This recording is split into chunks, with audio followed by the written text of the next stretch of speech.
Uh-oh. My head's freshly shaved, my beard is oiled and brushed, I'm wearing a button-up shirt with the sleeves rolled up. Somebody better call Stanley Tucci, because I think it's the big night. Today we're making my top 5 easy, sexy meals. What makes them sexy?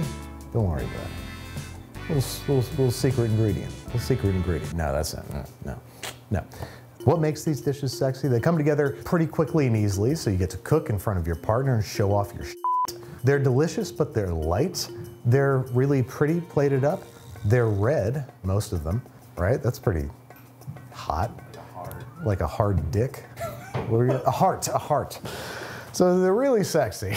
So trim your fingernails, put on something decent, wash your face for once, and let's make dinner for our lover. I don't know what you're getting up to this Valentine's Day, date night, whatever. This is Valentine's Day themed, no doubt, but we want this to be evergreen. Everything today is going to be made with tomato confit. What is tomato confit? It's tomatoes that we cook slow and low in fat, in this case olive oil. This produces 3 things. 1, confit tomatoes, which are sweet and jammy and rich and delicious. 2, confit garlic. Deeper, sweeter, less aggressive garlic than the fresh or even sauteed stuff. 3rd, olive oil infused with garlic and tomato. We're gonna use it in every single one of these dishes today. Do this ahead of time, anywhere from 1 to 2 weeks in advance if you keep it in the fridge. But you know, do it the night before. I'm gonna make a whole lot of this because we have a lot of dishes to make with it. You do not need to make nearly as much as this. So I like to use cherry tomatoes on the vine. If you keep them on the vine, it's a really nice presentation. A sexy presentation. These vines are chock full of flavor, that really like herbaceous garden flavor. Even if you pick them off the vine, I'm still gonna throw the vines in there. I also wanna throw some fresh herbs in here. Basil, especially if you're using the basil later on in the meal and you don't wanna lose too many leaves, just throw the stems in here. These guys, chock full of basil flavor, you're gonna throw them out anyway, I know you. Throw your uglier leaves, a couple sprigs of thyme, 1 sprig of rosemary that I'm cutting in half, 2 or 3 bay leaves. Let's throw some peppercorns in there. That's pretty much all there is to it. That's all this, oh, garlic, what am I doing? You could do as little as a clove or 2, but I like to kind of really go nuts. 9 chunky cloves of garlic, that looks good for this amount. Cut off the base, give it a little smash. It really jumps out of its skin. We got all that stuff in there. Now we need olive oil. This is a great use for cheap olive oil. This isn't the cheapest in the world, but cheap olive oil doesn't taste super awesome, especially on its own. So this is just gonna infuse it with a ton of flavor. I wanna get these herbs down in there underneath the oil. Make sure the garlic cloves are submerged. And look how pretty that is, dear God. Into the oven, 225 degrees Fahrenheit, 2 to 3 hours. Now we have our tomato confit out of the oven. Looking lovely. The tomatoes are wrinkling and just starting to burst. That's right where we want to live. We're gonna let this cool. We're gonna separate the tomatoes from the oil. We're also gonna pull the garlic out of there because we're gonna use this for all different stuff. So this oil's still pretty hot. So learn from my mistakes. I'm gonna yank out the tomato stems and herbs and stuff. Now, all we gotta do is pour this through a colander, sieve, strainer, whatever you call it, wherever you're from. I'm gonna be pretty gentle with these tomatoes because they're really tender and soft and gooey, so they will turn into mush if you over manipulate them. We have deeply seasoned, rich, jammy tomatoes, and we have an oil that is laden with herbaceous and garlic-icious and tomato-icious. It's flavorful, very flavorful oil. This is gonna be fantastic in any salad dressing you could possibly imagine. And the tomatoes, perfect for garnish or topping or mixing into sauces, as you shall see. First thing we're gonna make, pasta puttanesca, perfect for Valentine's Day. Literally translated means prostitute pasta. So pasta puttanesca can be a 1-pot dish. Most pastas can. What we're gonna do is par cook the pasta to 60%. As soon as you add the pasta, agitate it, move it around a little bit. It will stick together in one giant evil clump if you don't get it moving. This has been about 6 minutes. This guy is still pretty crunchy. That's right where we want him to be. Very flexible but crunchy. Now normally I'd want to drizzle this with olive oil to prevent the pasta from sticking, but what are we gonna do? Anytime you want to use olive oil for anything, use this instead.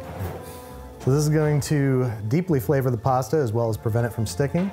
Just like 2 tablespoons worth, I'd say. We're gonna cover it while it's still warm. Then you can hold this for like an hour until you wanna cook. Other thing we're gonna do is grab a cup of this pasta cooking water. We're definitely not gonna use the whole cup, but it's just nice to have. So this sauce starts with olive oil. So guess where we're gonna get that olive oil from? About 3 tablespoons of our tomato confit oil in there. We'll start the garlic, which is 3 large cloves of thinly shaved garlic, shaved pole to pole, because it's sexier, I think. I think it is. And I'm going to heat it gently so we don't burn it. We're just gonna get it lightly blonde. Now I've got 2 cloves of our confit garlic. So we're gonna get brighter, fresher garlic notes, and we're gonna get deep, roasty, chilled garlic notes. As soon as the fresh garlic starts to soften, we're gonna add 4 roughly chopped anchovies. This is gonna stink up the place a little bit, but it will taste good. 3 tablespoons of roughly chopped capers. Half a cup of thinly sliced black olives. A good amount of pepperoncini or red pepper flake. Gotta get it nice and spicy. Oh, that smells objectionable, but it'll taste good. As soon as we feel like everybody's gotten enough heat, a little bit of loving, a little bit of dry loving, we're gonna throw in the confit tomatoes, all this liquid, this beautiful tomato sort of juice, and there's a little bit more oil in there. Gorgeous. Okay, before we lose too much liquid here, I'm gonna add some of this pasta water because I think we're gonna need some. And, of course, the man of the hour, the pasta. Whomp. You have to make that sound when you drop it in. Oh yeah. Now we're just gonna finish cooking the pasta in the sauce. I'm also just rough chopping some parsley. Let's say a 1/4 cup. Add it straight to the pasta. Let that cook as the pasta finishes. Oh man, look at that. And this is gonna have such a deeper flavor than a typical puttanesca would have. And all it took was, of fresh ingredients that are expensive in like 2-4 hours. And let's hit it with some salt, fresh ground pepper. Flavor Town, we've arrived. Now that the sizzling has stopped, I'm gonna finish this guy with some butter. Make things glossy and rich. This is the puttanesca your mama warned you about. Pasta's done, but it's feeling a little thick, a little gloopy. A little splash of pasta water. It's gonna loosen it right up. Okay, we're ready. Pasta puttanesca, done. Here's some pasta puttanesca for my little puttanesca. And if you're really feeling frisky, which you are, just a bit of freshly shaved Parmesan. So there you have it. Quick and easy dish. You gotta make the tomato confit ahead of time, but it really deepens the flavors and makes them more complex and rich and a little less harsh and astringent. I love it. It just instantly upgrades this pasta. Really nice, subtle flavor from the anchovies, a little briny punch from those black olives, and then just the richest, jammiest tomato flavor over top it all. It's a wonderful way to eat pasta. All right, next up we have a pork tenderloin. This is one of my more favorite pieces of meat to cook on a casual evening because it cooks quickly, it's delicious, it's relatively inexpensive, and it's not that unhealthy for you. It's very lean. General best practice when you're making meat of virtually any kind is to dry brine it, even briefly.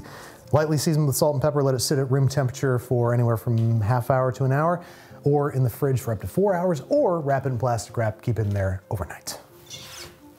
So now we're gonna make a really quick and easy, delicious sauce called romesco. This is an amazing all-purpose sauce. You could use it for virtually any meat or fish. It has a very strong, vibrant flavor that will stand up to and complement a number of different proteins. You can make it ahead of time. You could make this up to, let's say 5 days ahead of time, keep it in the fridge. Do I need to give you more reasons to make it? That's enough, right? Is it sexy? And it's sexy.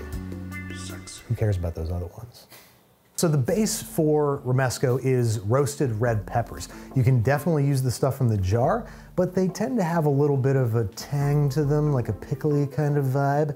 And they're still good, they're plenty good, but it's really easy to make your own, and they taste much better. All you do is cut them in half, pull out the seeds and stems and all that stuff, put them right over an open flame, and char them until they're jet black. Put them in a bowl, trap the heat in there, let them sit in that bowl for like 15 minutes, And then peel off the skins, and this is what you're left with, freshly roasted red peppers, which are gonna taste fantastic. Normally, you just throw a little bit of tomato paste in here, or sun-dried tomatoes. Both great options, but we got all these wonderful jammy tomatoes here. Why not go super nuts with them? 2-to-1 pepper to tomato ratio, roughly. To this, I'm gonna add half a cup of roasted unsalted almonds, 1 tablespoon of sherry vinegar, half a teaspoon of smoked paprika, and a 1/4 teaspoon of cayenne. I'm also gonna add 3 cloves of fresh garlic and a couple of these confit garlic cloves. Let's do 3 of them. I don't give a shit.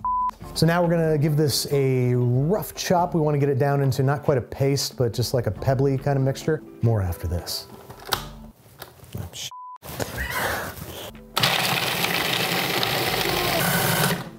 That's a good stopping point. Kind of pulpy. Now we got this chunky texture. Now we need to slowly stream in some olive oil. And why not use our delicious tomato coffee oil? Open up my feed hole. And I'm gonna slowly stream it in while the machine runs. All right, let's give it a taste for seasoning. Lord, that's good. That's it. Have this with virtually anything. Lamb, fish, chicken, pork, beef, koala.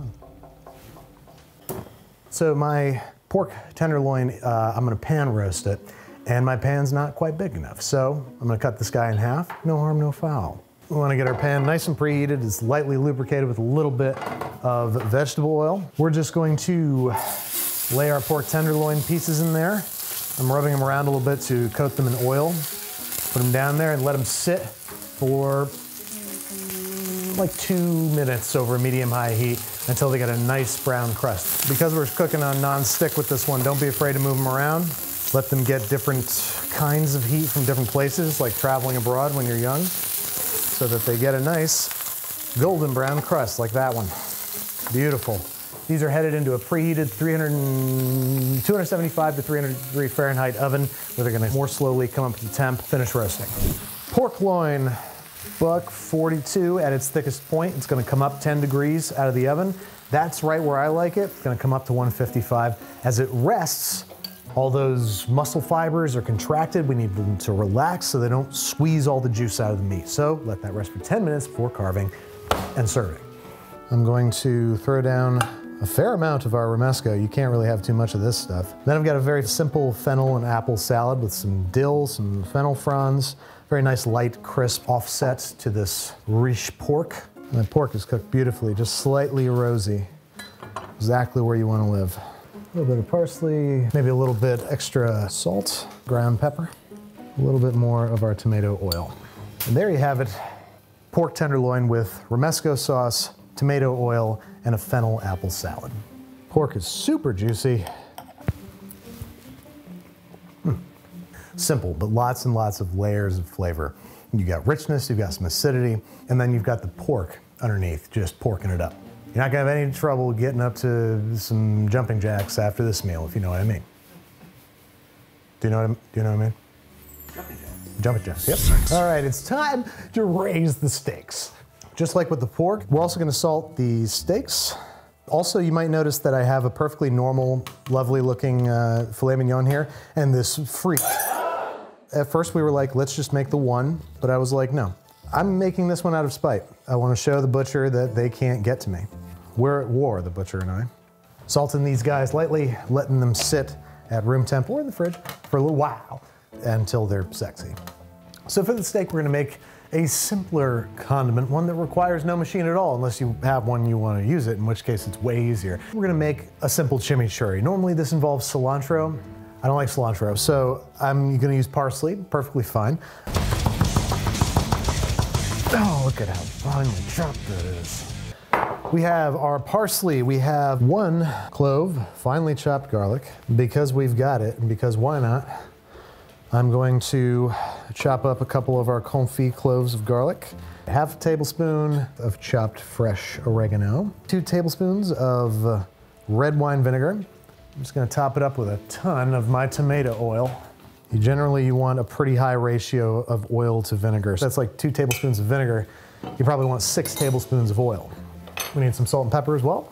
And you need a little bit of heat. So I'm gonna add some of this pepperoncino, or you could just use some crushed red pepper flake. Now we're just going to beat that with a fork or tiny whisk into sort of like it's almost like a dressing, really, if you think about it. Don't think about it too much. Do you like that sound, Stephen? Do you like this? There we have it. Easy breezy chimichurri. Tiny little bit of acidity from the vinegar, mostly just rich and garlicky and herby and oily. It's gonna be a perfect topping for our steak. Now, to make our steaks, I'm just gonna use nonstick again. Remember how the title of this video, if you look down at it, it says easy, sexy recipes? Did you look? No, that's my penis. Obviously, the right way to do this is with cast iron or stainless or whatever, but on the off chance all you have is a nonstick pan, you can still make waves. Pretty much the same procedure as the pork. Move it around, make sure you get some oil all over that first surface. Kind of want to weigh those down to make sure they get good contact with the bottom of the pan. That's one reason that you tend not to use nonstick when you make steak. Because it's so nonstick, you can't maintain contact with a flat side of the steak, so you're not going to get as good of a crust. But I just want to show you can do it. I just want you to believe in yourself. Here's another thing. You also typically don't want to get most nonstick up past like 375, 400 degrees. Babish nonstick pans, however, are oven safe to 450. So you can get this hotter so you can get up to searing temperatures. Normally with cheaper, older nonstick, if you heat it that much, it's going to start releasing chemicals that give you flu-like symptoms and have proven not to be fatal, but that also doesn't sound great, There we go. Look, still got a nice crust on that. Look at that. That's a decent crust off a nonstick. All right, these guys are flipped, which means they're going, These guys are flipped, which means they're going in the oven. I have it preheated to 300 something. All right, steaks are out of the oven. Immediately want to get them out of the pan so they can start resting. The crust is good. I mean, I know that it's said that you can't get a good crust with nonstick, but here it is. Let that rest for 10 minutes, carve and serve. Let's see if I did my job. I did. That does look quite good, actually. Shot. So to go with this steak, we have a very simple light arugula salad. This is just arugula that's been tossed with our tomato oil with a little bit of lemon, and it's got some shaved Parmesan and of course some of our confit tomatoes. Even though we let it rest, we are experiencing some moisture loss, which is fine. Happens to lots of guys. So we're just gonna drizzle some of this chimichurri right over top. And there you have it. A beautiful steak dinner for, in this case, one. Tender as f***. Because I know the tomato oil's in there, and so will you. You can taste it. You can taste the tomato confit oil behind everything. This is a perfect example of layering flavors because you have these very subtle flavors that are really, I'm only consciously detecting because I know they're there. Which means if I didn't know that they're there, I would be perceiving them, but only subconsciously. I keep thinking I have a great point here. I don't. So we're layering flavors. We're doing it, you and me. Keeping it sexy. All right, now the shrimp, which I'm going to shell. I got these easy peel shrimp, and that means that the shell has been split down the back and the shrimp has been deveined. So all you have to do is yank off the shell because the shells are full of shrimp flavor and we can make shrimp stock out of them. So just like most meats, we are going to dry brine these shrimp, but not just with salt. We're also going to use a little bit of baking soda because that protects the shrimp from becoming slippery or bouncy. It also keeps them juicier. And toss. Let these guys sit at room temperature for 15-20 minutes. Ready to go. In the meantime, what we're gonna do is make some shrimp stock out of what, you ask? Well, these shrimp shells. I already said it. Let's go. We're just gonna toast these shrimp shells until they turn a nice shade of pink. And then we're gonna add water, some aromatics, a little bit of parsley, a little bit of onion, and some white wine. And we're gonna simmer that for, you really don't need to go much more than an hour. I carefully ladled most of the oil off of this tomato liquid that is sitting on the bottom of the confit tomato mixture. This is basically just all the liquid that the tomatoes bled out when they were cooking. Remember that shrimp stock earlier? It was a rhetorical question, of course you did. So I added a little bit of tomato paste to this broth, and now I just added those tomato drippings. And now we have a really rich tomatoey shrimp stock. It'll be perfect for making risotto, making mussels, for just drinking out of your lover's belly button. Still hot, it's very sexy. So to make our shrimp risotto, I'm gonna start with some of our tomato oil. We're just gonna get it nice and warm. We just want to saute these shrimp a bit. Shrimp cooks so quickly that by the time I've put down all the shrimp, I can start flipping the first ones that I put down. Very easy to overcook shrimp, pretty hard to undercook shrimp. If you undercook shrimp, you're in a rush. All right, that's it, they're done. I'm gonna try to keep as much of that oil as I can because I wanna keep cooking in it. It's now been impregnated with shrimpy flavor. About 1/4 of a small onion, very finely chopped. 1 clove of finely minced garlic. 30 seconds or until fragrant. 1/2 cup of arborio rice. We're just gonna toast that in the bottom of the pan. 1/2 cup of dry white wine. We're deglazing the bottom of the pan. We're scraping up all that good stuff. We're gonna cook that wine until it's almost completely evaporated, and then we're gonna start adding stock.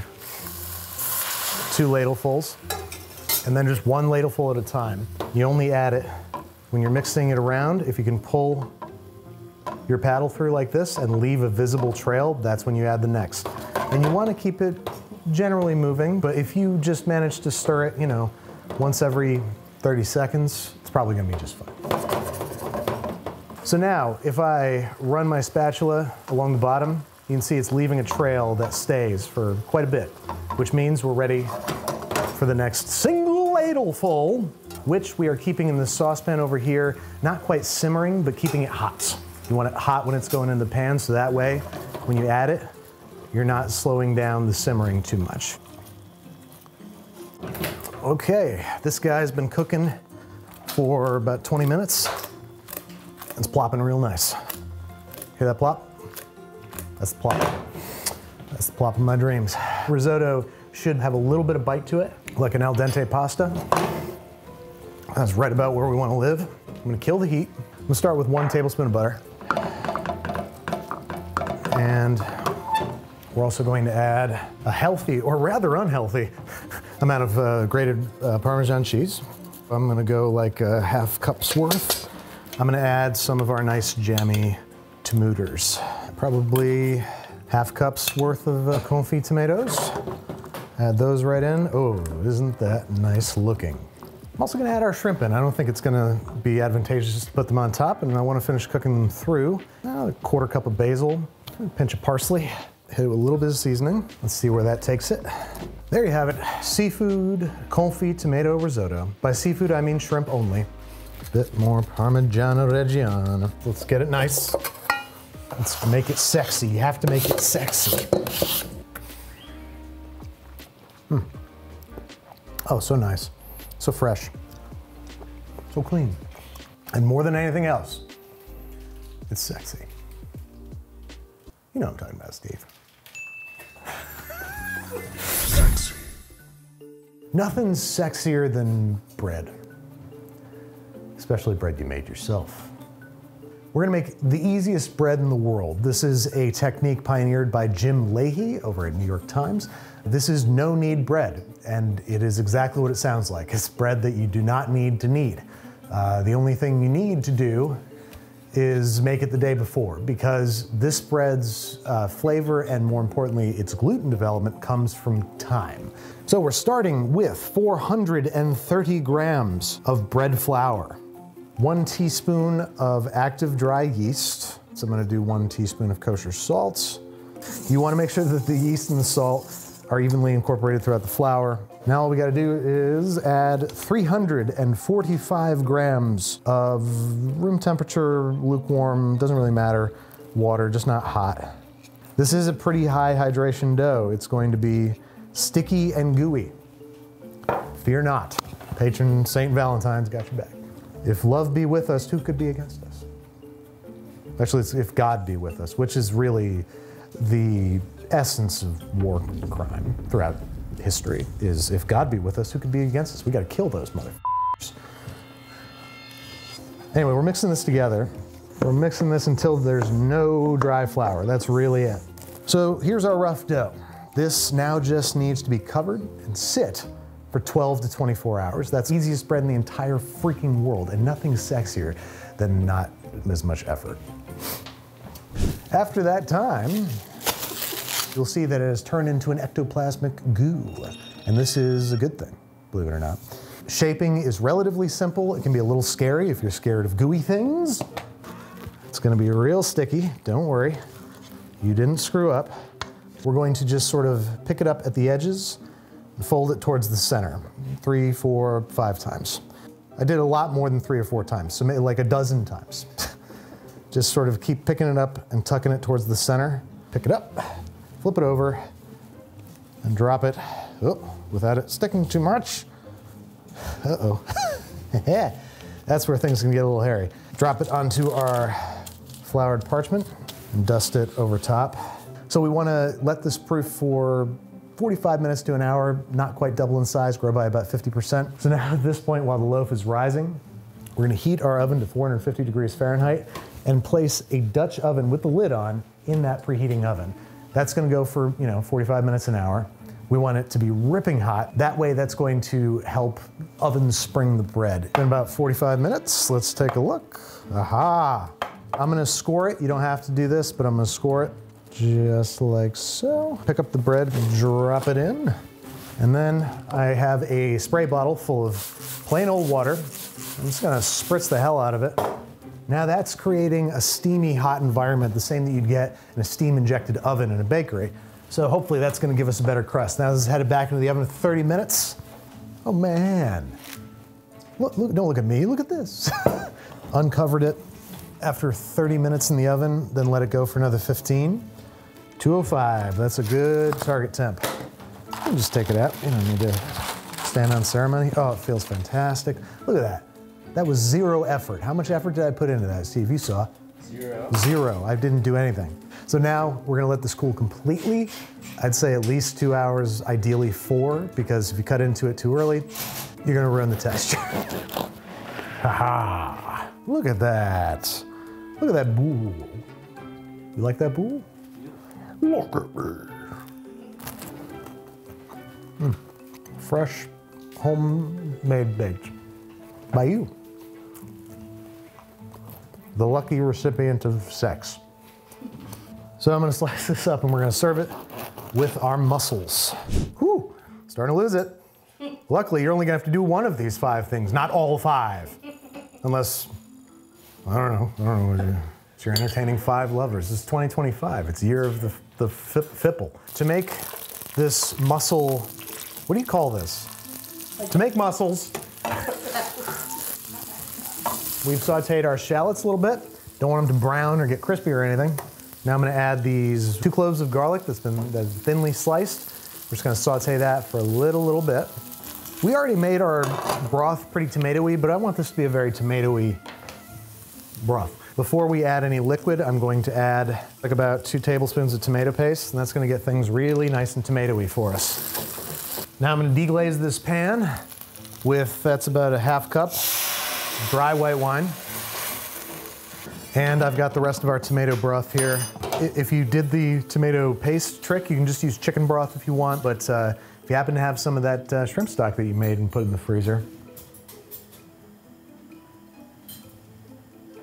Into this broth, I'm going to throw some chopped parsley, about a tablespoon of chopped fresh tarragon.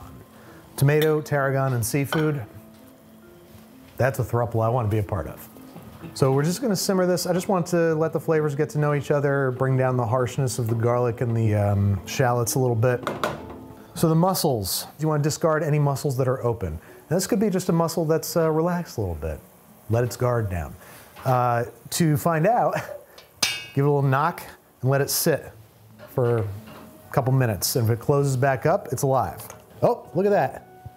Shutting like a door. Now I don't want to do it. Sorry guys. Luckily you don't have brains. I'm going to add these to the boiling broth.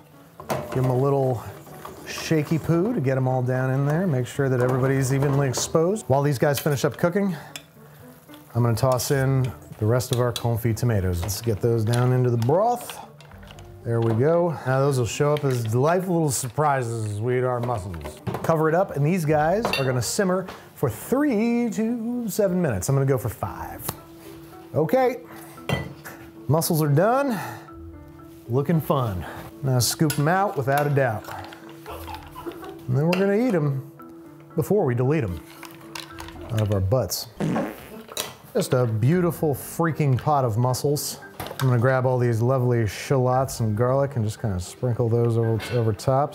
And lots more broth. We're gonna want plenty of broth because that's why we made bread. And be sure to say that to your lover so they know. And then I'm gonna garnish it with what is remaining of my parsley and tarragon. And I have some chives here as well that I'm gonna sprinkle over top. And there you have it. Maybe the easiest dish of the day. Beautiful steamed mussels in a confit tomato broth and homemade bread that was so easy to make that you practically forgot that you made it. Let's see how it all works together as a unit. Few pleasures more powerful than dipping bread that you made into like sauce or butter or stock that you made like this. Delicious, so simple. This guy comes together in like 10 minutes. If you make the bread dough beforehand, you're just baking it the next day. So this is one of the easiest meals ever made. That's not true, but every meal that we made today uses this tomato confit that you can make ahead of time and goes well with damn near anything that you can imagine. And then these meals, by virtue of that tomato confit, come together in a few minutes. There you have it, folks, my top 5 easy, sexy meals. I hope that you have a very sexy day into night. I hope that you make some tomato confit. I hope that your lover eats it with you and that you guys both just get down on it after and before. I like to before.